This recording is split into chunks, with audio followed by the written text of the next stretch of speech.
the coming days, the last American soldiers will cross the border out of Iraq with honor and with their heads held high. After nearly 9 years, our war in Iraq ends this month. Welcome back to Harbor. That was, of course, President Obama yesterday during a press conference with Iraqi Prime Minister Nouri al-Maliki. In October, the president said all troops would be out of Iraq by the end of the year. In the coming weeks, that promise will be official. After 8.5 years, 4,500 dead Americans, 32,000 wounded, and nearly $1 trillion in financial cost. The last troops will leave finally.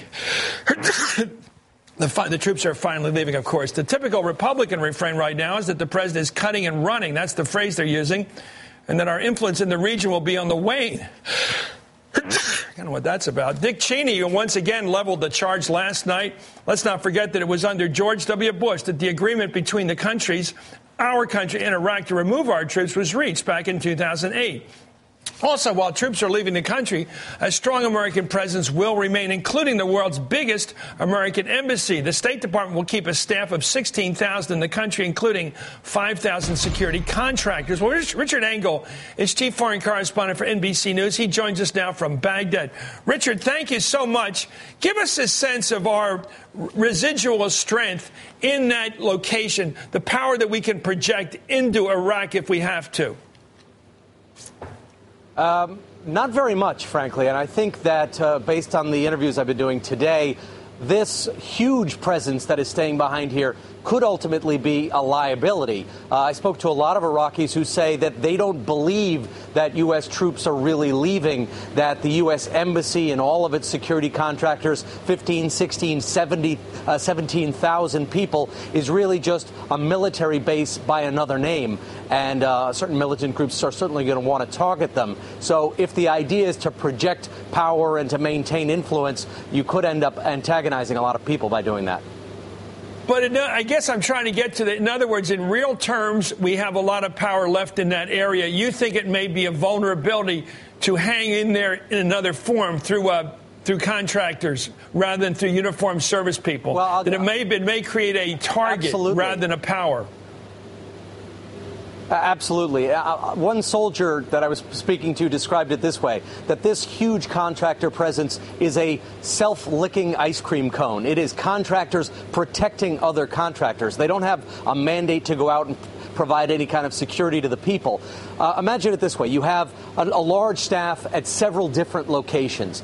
So those people need to move from one embassy complex to the other. So when they travel, they need protection on the roads. When they get to that other transportation, that other site, they need to have more security there. They'll also have to have housing at a secondary location. That will need security for the housing. You'll need engineers to help provide services to the security systems there. And it just keeps building and building and building on top of itself without really providing much of an impact on the ground here in Iraq, and certainly having very little contact with the Iraqi people. The kind of security that the people need to go outside of what looks like and feels like a prison makes it very difficult for them to interact with the people. Iran, which doesn't have this enormous presence, has much more impact on the ground and doesn't have 15,000 diplomats here. Explain. My concern all along geopolitically was that we would topple a Sunni government led by Saddam Hussein and allow basically a kind of an Anschluss of Iraq into Iran under its influence. Is that what's going to happen? Will this become a country very much under the influence of Iran the way that, say, Lebanon's under the influence historically of Syria? Iran's influence is already here. Think of it this way. There are right now 0 direct flights between the United States and Iraq. You have to go through Dubai or several other countries. There are, on many days, 12, 15, 18 direct flights between Iraq and Iran.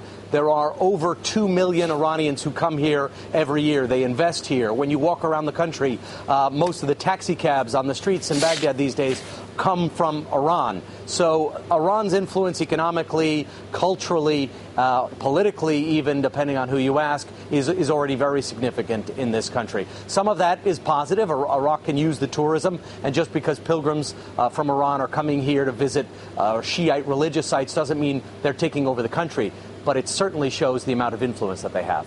Okay, thank you very much, Richard Engel. Take care in Baghdad. Now let's go down to the Washington Post. The associate editor, Rajiv Shanasekaran, he's author of Imperial Life in the Emerald City, about his time as a correspondent in Iraq.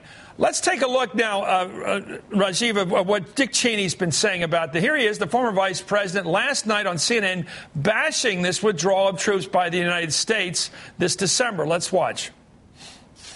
We're now in a situation where we're pulling all of our troops out of Iraq, period. No stay-behind force. He's trying also to accelerate the withdrawal from Afghanistan. And it generally looks like a U.S. withdrawal from the region.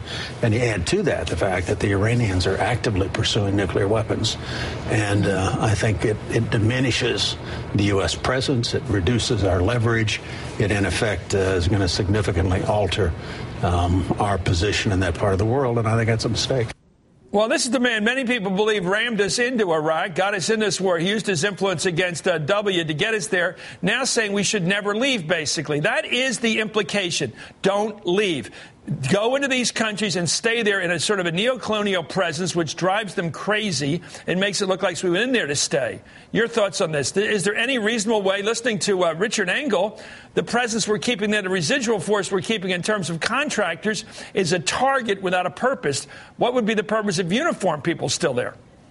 Well, I mean, just look back at what the uniformed military presence has been doing there over the past year. Fairly small, largely quartered on bases. They weren't going out and patrolling. They weren't really a presence on Iraqi streets. And they certainly weren't holding Iran meaningfully in check. And so keeping 3,000, 5,000, even 10,000 U.S. forces there, had the Iraqis been willing to do it and provide the necessary immunity, it's hard to see how that would have fundamentally impact, the course Iraq is taking into the future. And yes, Iran is playing a role there. There's certainly a close economic relationship. As Richard mentioned, lots of pilgrims come to visit holy sites in Iraq. But let's be under no illusions here. Iraq is not turning into a satellite state of Tehran. The Iraqis are nationalistic people who will forge their own identity going forward, Chris.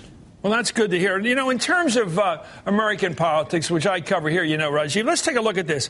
According to a new CBS poll right now, 77% of the American people agree with this need to take these troops out. Only 17% disagree with it. And I was just thinking, listen to Dick Cheney, and I'm no fan of his foreign policy.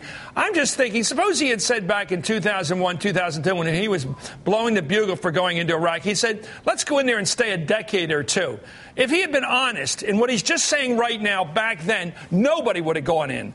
So this argument, get him in there, hook us in there, a ratchet effect, then keep us in there forever, is a totally dishonest approach to policy making. It's getting us to do something under false pretenses and then coming out and saying, and let's never leave, by the way. If he had tried that back in 2001 and 2 during this big BS build-up of theirs, nobody would have gone in there. Oh, it would have been a total non-starter. I mean, remember, not only were they arguing there was WMD, and then when there wasn't WMD, that they were going to quickly democratize the nation, they argued that the reconstruction would be self-funding. How many tens of billions of dollars would be paid for Iraqi reconstruction, not to mention the hundreds of billions of dollars now totaling more than $1 trillion for the overall military presence. No, I mean, even if this thing were a quarter of the cost or a tenth of the cost in terms of American lives, in terms of American dollars, in terms of casualties, I think it would have been a non-starter way back in 2002. They said it'd be quick, it'd be easy, it's absolutely essential because of WMD, because of nuclear threat, and then it was be a quickly over with war. It was going to be a cakewalk. That was a wonderful phrase, a cakewalk that's now ending after practically a decade, and they want it to continue. Rajiv Shanasekaran, you're a great reporter. Thank you so much for coming on.